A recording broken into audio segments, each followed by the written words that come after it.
Still in recovery from Hurricane Maria, Puerto Rico gets hit again. Fiona causes catastrophic flooding, further battering the island's waning infrastructure. Can Puerto Rico shore up its economy after barely escaping bankruptcy?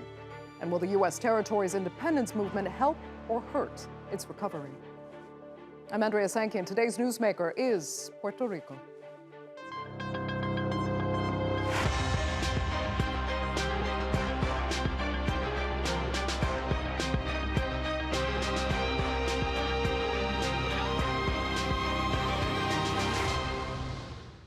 All that's standing between Puerto Rico and a shipment of badly needed diesel fuel is U.S. bureaucracy.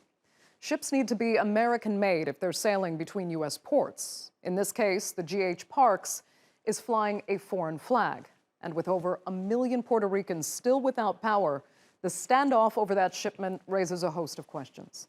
Should the U.S. send more help when Puerto Rico is in crisis? Should Puerto Ricans push for statehood or independence? And after just coming out of bankruptcy, can the island survive under its current status as a self-governing territory? Well, another natural disaster has made all of these questions a lot more complicated. And to explain why, here's this report by Ahad Al-Fadli. Hurricane Fiona tested Puerto Rico's resilience last week, almost 5 years after Hurricane Maria killed 3,000 people and left many without electricity. Now, once again, the island must recover from a natural disaster. U.S. President Joe Biden issued an emergency declaration, making federal aid available for rescue efforts during and after the storm. But we're all in this together, I promise you, we don't view this as some distant problem. And power is slowly returning, but it's returning, and more help is coming from utilities and the mainland. While half the U.S. territory is without power, federal help may not be enough this time. Last year, Puerto Rico's power transmission and distribution was privatized and taken over by LUMA, an American-Canadian company that was supposed to repair Puerto Rico's power grid after it was decimated by hurricanes and earthquakes. But since then, Puerto Ricans have complained that outages have actually become more frequent since LUMA took over operations. And to make matters worse, around 8% of Puerto Ricans' income goes to electricity, while the average American household pays around 2.4%. You know how this goes. There is no money, and what happens to us? What happens with LUMA? What happens with the governor? They're doing nothing. We're abandoned here. We don't even have water. They don't send water to our neighborhoods. Nothing. What happens with us? Now Puerto Ricans are forced to rely on backup generators and required to queue up for hours outside petrol stations to buy diesel. I need petrol for the power generator and for the cars. The hurricane brought a lot of rain and destruction. My house is also damaged. It was a bit difficult to get petrol, but at least we made it. LUMA says full restoration of services could take several more days, leaving many asking if Americans know what's best for Puerto Ricans. Ahad Fadli, The Newsmakers. So even with assistance pledged to Puerto Rico, residents continue to struggle with daily needs. So what needs to change? Or is it just a matter of time before current policy proves itself worthy? Joining me now to debate that and more are from San Juan, Nitza Moran. She's a San Juan district senator for the New Progressive Party who advocates for Puerto Rico to become the 51st U.S. state. Michael Deibert joins us from Baltimore. He's a journalist and the author of When the Sky Fell, Hurricane Maria and the United States in Puerto Rico. And completing our panel from New York is Carlos Figueroa. He is an associate professor of political science at Ithaca College, specializing in the U.S. and Puerto Rico. Thanks all so much for being with us. Michael, I just want to start with what's happened in the last week. 5 years after Hurricane Maria, we could still see how Puerto Rico was struggling to recover. Then comes Fiona. What did this latest disaster actually expose about how infrastructure and the economy are being managed? I mean, what I think it exposed is the fact that the economic and political relationship that Puerto Rico has, both within itself and with the United States, is this kind of creaking edifice that doesn't really respond to the needs of the people. I mean, 5 years after Maria, we see what was supposed to be this resurrected energy grid that was largely turned over to this private company, Luma Energy in the United States, that completely fell down at the first sign of a storm that was nowhere near as powerful as Maria was. Now we still have the majority of the south and west of the island, people sitting now more than a week after the storm without power, which is, and I want to be clear about this, going to end up killing people. Right. So let me turn to Nitza then, because is your answer actually, if Puerto Rico were to become a state, somehow this relationship would be managed better and the infrastructure would, be better equipped, would help and benefit more Puerto Ricans so they wouldn't actually have to die in these scenarios? Well, in that term, let us clarify, we are a territory of the United States. And that's why the U.S. government and Biden, the actual president of the United States, is helping us to recuperate from Fiona. And it's letting us more money for Hurricane Maria. Right now, we have over 200 people. We have like 500 people from the National Guard. We have counselors. We have the assistant for everyone from the United States assisting us, not actually giving us the infrastructure that we need for the power that we need. We also need to address that we need all the money for the infrastructure because it's been like 100 years old. And now we have to manage what we have happened from Maria and Fiona. So actually, the U.S. is helping us a lot. They're giving us all the help that they can. We can compare that for what happened with Katrina in Louisiana so many years ago, and they spent like 13 years just to recuperate, and they also are safe right now. So actually, the U.S. is responding us for the emergency, and we already have from the 78 municipalities that we have in Puerto Rico. 63 right now are declared major disasters. So the U.S. government is helping us right now just to recuperate and have everything in our hands to help the people of Puerto Rico. Okay, Carlos, is the U.S. doing all it can? And is this relationship between the U.S. and Puerto Rico mostly beneficial for the island? Well, thank you for having me and the rest of the panelists. I think it's right now is as we all know, is a very complex relationship that's already been alluded to. And one of the things that I've been keeping track of is this, the infrastructure issue, but also the status issue, which, as many know, is very interrelated. And these are some of the issues that come back every time we have these kinds of natural disasters. So the point that was just made about the infrastructure issue and how much the U.S. government or the federal government is doing, there's still a gap there, because there's some funds that maybe the member can maybe bring this up a little more. The funds that have been basically transferred, billions of dollars that have been transferred to deal with infrastructure and in particular the grid itself, and the so-called mismanagement of funds and the infighting between the PREPA and Luma, along with the who's going to regulate this. So this is part of it, is the issues of managing the money, the funds that the federal government has put forward since, even before Maria. And of course, now that we have this 5 years later, the infighting. Okay.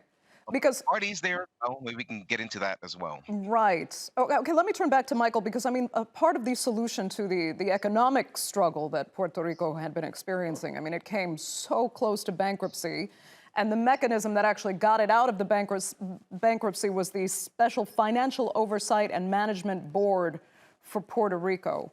Do you think that was best equipped to provide a pathway for the economy to come out of this, or have there been just too many issues unresolved and also not a clear path forward now that bankruptcy was evaded?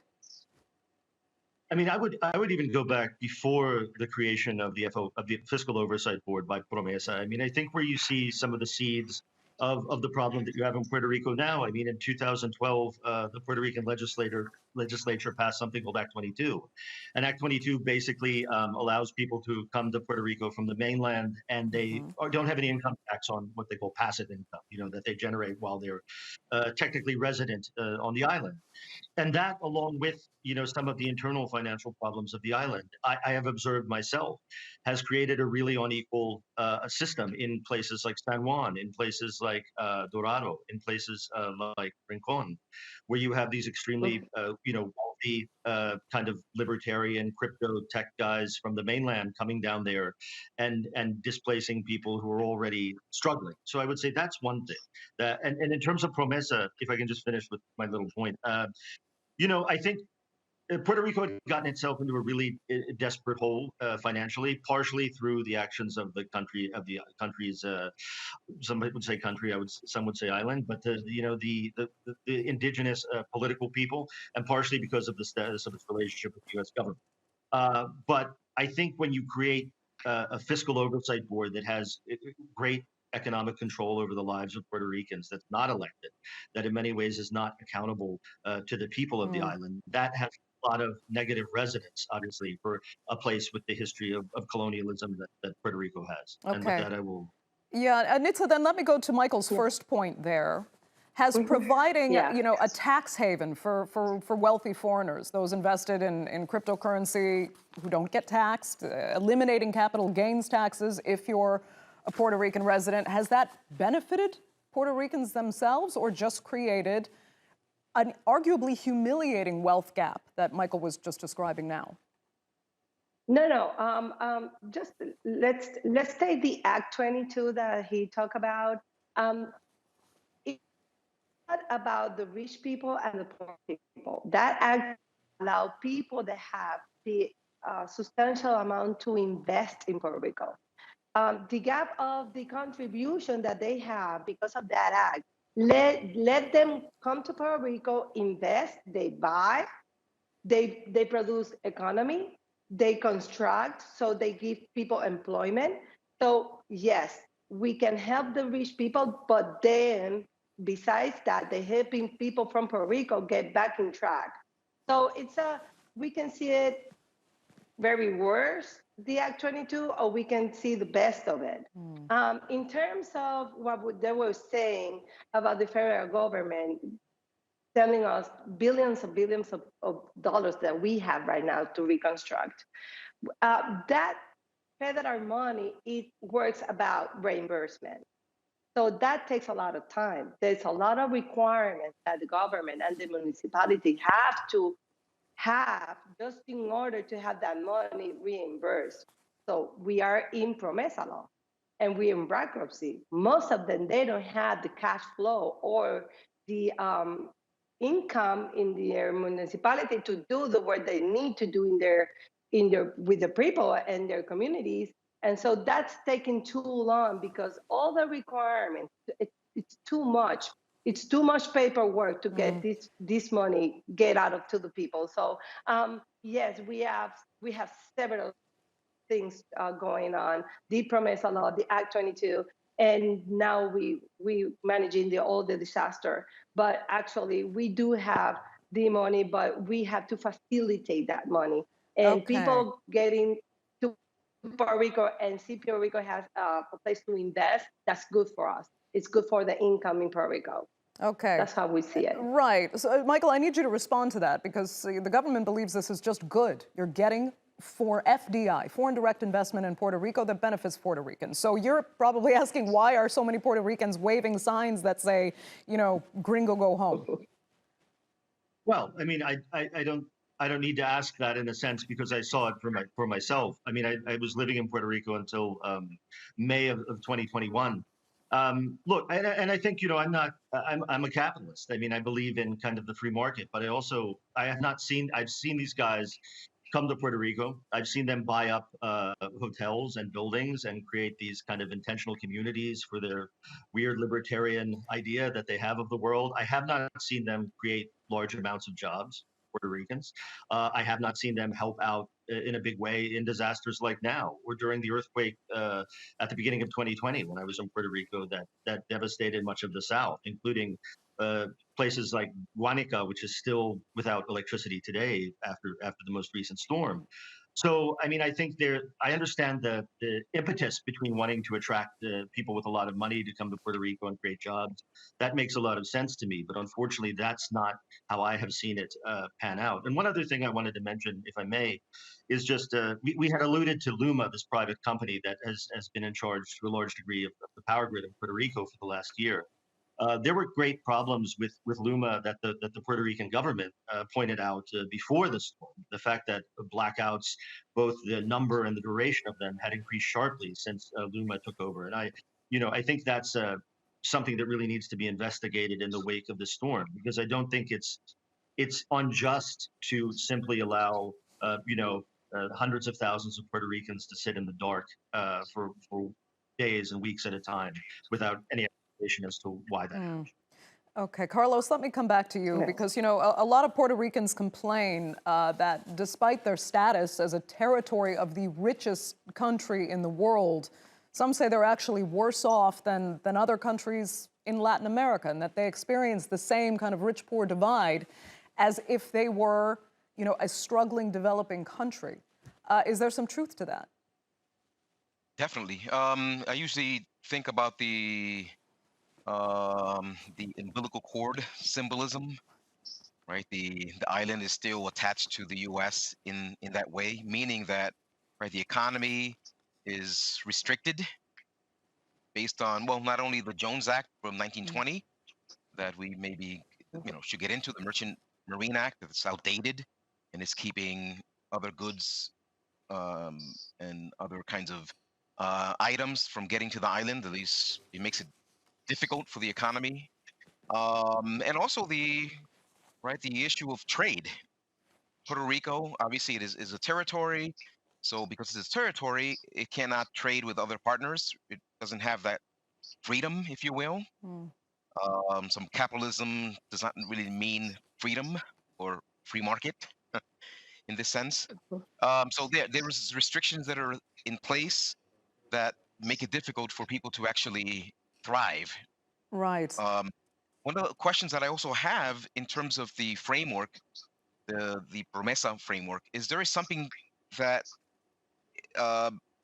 statehood would replace something like Promesa? Is there a foundation there that I would say no at this point? Let me put that to Nitza then. I mean, really, again, what would statehood bring Puerto Rico in this case? Why would it be a better option?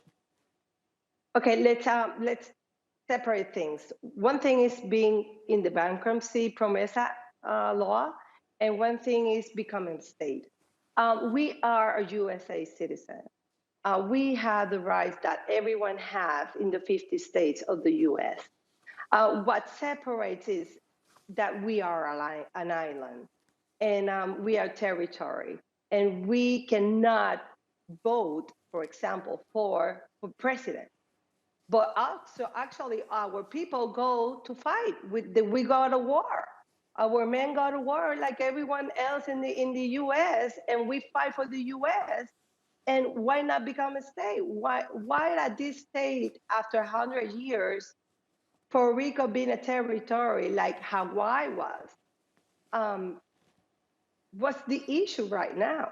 Okay. I think we have the right. We have Medicare. We have food stamps. We have everything. But the thing that separates us from the people that live in the 50 states from Puerto Rico, that we are territories. So our Medicaid benefits are not the same. The food stamp benefits are not the same. We don't have the same amount over here. So why? We are USA citizens. So my party, which is the one going for the statehood, see that like we are treated differently, and we are not. Okay, so Michael, I mean, it would bring a level then of equality to Puerto Ricans who deserve to be on par with U.S. citizens in their voting rights and in other, as Nitza was just describing. I mean, right now, if Puerto Rico were a state, it would be by far the poorest state in the country. So would statehood give it not just the benefits and equality, but bring it up to economic equality with the rest of the U.S. as well? I mean, I think one thing that needs to be done in the discussion of the status is to separate the question of status from the political parties in Puerto Rico, if that makes sense. I mean, I would say in a lot of ways, I mean, Puerto Rico currently is a colonial subject of the U.S. That's not an ideological description. It's simply they're ruled by an entity which they have no say in electing. They don't have senators in the Senate. They don't have Congress people in the Congress. So I think a lot of the pro-statehood people would say, why this is a completely outdated, archaic arrangement whereby we're your subjects, but we're not your citizens. Conversely, I think a lot of the pro-independence people who don't do very well come election time, let's be honest, would say the same thing. We're colonial subjects that are ruled by this faraway entity that we can't change, basically. I think, though, however, some of the structural and systemic problems we're talking about in Puerto Rico, I don't think there's a silver bullet that would fix them with independence or with statehood. I think what we have now, I mean, if I can be totally honest, you have a political class that, to me, doesn't seem really responsive to the needs of the people, and that's something that holds true for all of the political parties in Puerto Rico. I think, and I think that's something that needs to be addressed. And just the last thing I would say is that, in the summer of 2019, when we had the protests in Puerto Rico that ousted the sitting governor at the time, you in many ways felt like you were seeing a real awakening of a popular consciousness and engagement with politics there. In the years since then, that hasn't maybe manifested in the way that a lot of people would have liked, but it's maybe there is still hope for that to manifest in the sense of a political power and a political program. Quickly, Michael. I mean, sorry, Carlos, go ahead. Oh no, I was going to say, if not for the pandemic, perhaps something would have developed in that front, perhaps. And the other part of it is this: the issue of the complexity of the citizenship, right? The issue of citizenship and who has the right to vote for the status change. These are questions that are seriously considered and undermined sometimes by the political party dynamics on the island. Who should say who should vote? Nitza, go ahead. Yeah, let me add. We have four plebiscites in Puerto Rico. We have done 4, and 4 of them, more of the 50% of the people in Puerto Rico want the statehood.